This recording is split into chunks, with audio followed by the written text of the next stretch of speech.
বন্ধুরা, আমরা সকলেই জানি যে করলা খুবই হিতকারী একটি সবজি।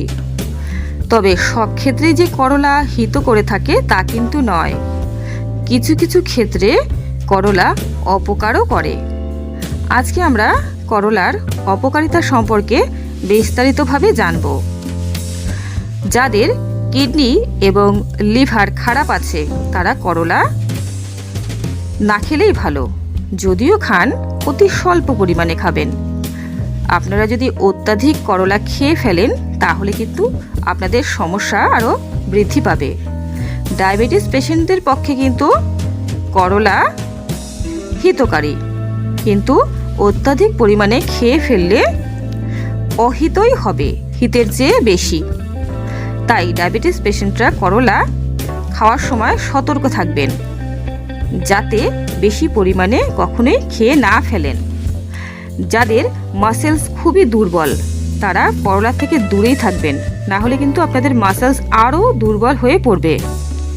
বন্ধুরা, যাদের করলা খেলে পেটে ব্যথা করে, গা বমি বমি ভাব আসে, বদ হজম হয়ে যায়, তারা ভাববেন যে আপনাদের করলাতে অ্যালার্জি আছে, তাহলে কিন্তু তারা করলা একেবারেই খাবেন না।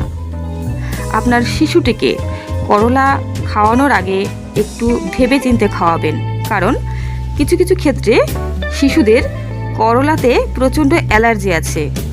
তাই শিশুদের করলা না খাওয়ানোই ভালো। যেসব মহিলাদের প্রচণ্ড পরিমাণে ঋতুস্রাব হয়ে থাকে তারা কিন্তু করলা খাবেন না, না হলে কিন্তু আপনাদের স্রাব আরও বৃদ্ধি পাবে এবং শরীর অসুস্থ হয়ে পড়বে। প্রেগনেন্ট মহিলারা করলা খাবেন না, তাহলে গর্ভপাত হয়ে যাবে, অথবা গর্ভপাত না হলেও আপনার শিশুর গ্রোথে কিন্তু বাধা হয়ে দাঁড়াবে এই করলা। তাই আপনারা করলার থেকে অবশ্যই দূরে থাকবেন। বন্ধুরা, করলা খাওয়া ভালো, কিন্তু কিছু কিছু ক্ষেত্রে স্বল্প খাওয়া ভালো এবং কিছু কিছু ক্ষেত্রে একেবারেই খাওয়া ভালো না। আপনারা এটা জানলেন। এছাড়া বন্ধুরা, যাদের রক্তচাপ একেবারেই নিম্ন তারাও করলা থেকে দূরে থাকবেন, না হলে কিন্তু রক্তচাপ একেবারে কমে গিয়ে আপনারা অজ্ঞান হয়ে যেতে পারেন, অথবা একেবারেই অসুস্থ হয়ে যেতে পারেন। বন্ধুরা, কিছু কিছু ক্রনিক ডিজিজ আছে যেসব হলে করলা খাওয়া বারণ। ডাক্তারের পরামর্শ নিয়ে অবশ্যই করলা খাওয়া প্রয়োজন।